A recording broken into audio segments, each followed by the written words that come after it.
Perkenalkan, nama saya Ketut Ayu Artayani dengan NIM 2005126065. Saya mahasiswa dari Universitas Mula Warman dengan program studi Pendidikan Guru Pendidikan Anak Usia Dini angkatan 2020 kelas B.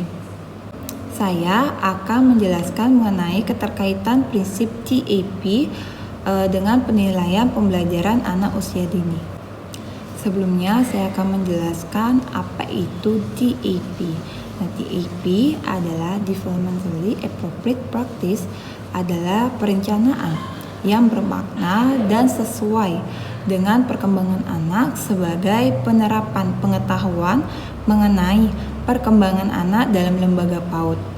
Program pembelajaran yang direncanakan untuk PAUD berdasarkan pengetahuan mengenai perkembangan anak. Ini dicetuskan oleh NEEYC atau National Association for the Education of Young Children, yang merupakan sebuah organisasi nasional yang mengadvokasi pendidikan anak usia dini, mempertimbangkan 10 bidang standar program saat menilai dan mengakreditasi program, seperti ada hubungan, kurikulum, ada pengajaran, kesehatan, dan keselamatan, ada penilaian kemajuan anak, kualifikasi guru, hubungan keluarga dan komunitas, lingkungan fisik, dan manajemen kepemimpinan.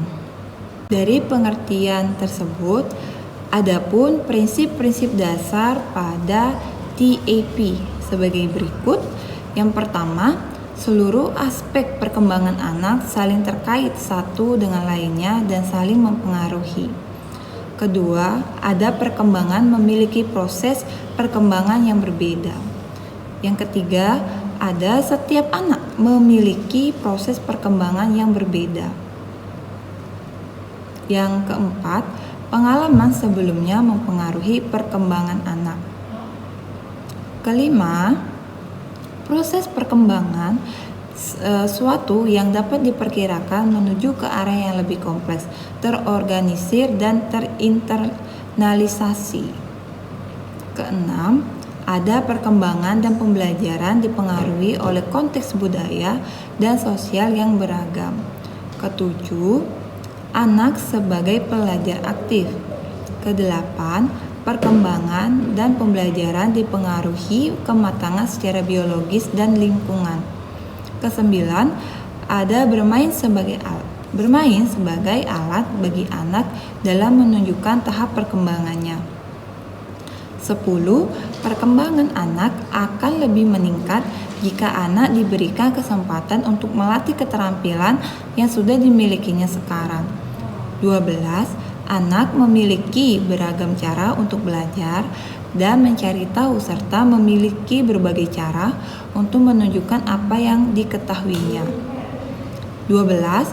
Anak akan lebih mudah belajar jika anak merasa aman dan nyaman. Maka, keterkaitan dari 12 prinsip TAP dengan penilaian pembelajaran anak usia dini yaitu: yang pertama, ada guru menjadi lebih berkreasi untuk menciptakan pembelajaran apa yang menyenangkan sesuai dengan kebutuhan peserta didik. Yang kedua, guru dapat mengetahui karakteristik peserta didik. Yang ketiga, guru dapat mempersiapkan materi pembelajaran dan metode yang akan digunakan setelah mengetahui karakteristik peserta didiknya. Keempat, guru dan peserta didik dapat berinteraksi. Kelima, peserta didik lebih dapat mengekspresikan pikiran, emosi, mengeluarkan gagasan atau pendapat, lebih aktif dan kreatif. Keenam, menyeimbangkan ranah afektif, psikomotorik, dan kognitif pada peserta didik. Adapun tambahan mengenai keterkaitan antara TAP dengan penilaian anak usia dini, terutama untuk pendidik. Itu yang pertama, membantu pendidik merumuskan atau menentukan kegiatan apa yang akan diberikan kepada peserta didiknya untuk pembelajaran selanjutnya. Lalu yang kedua itu pendidik juga dapat menyiapkan alat penilaian yang sesuai dengan kebutuhan peserta didiknya. Yang ketiga itu ada menetapkan kriteria penilaian, mengumpulkan data dari peserta didik, lalu menentukan nilai. Lalu dapat membantu juga pendidik untuk melaporkan hasil dari penilaian yang telah dilakukan oleh pendidik kepada peserta didiknya dan menindaklanjut hasil dari penilaian tersebut. Baik, sekian dari penyampaian saya mengenai keterkaitan dari 12 prinsip TAP dengan penilaian pembelajaran anak usia dini. Terima kasih.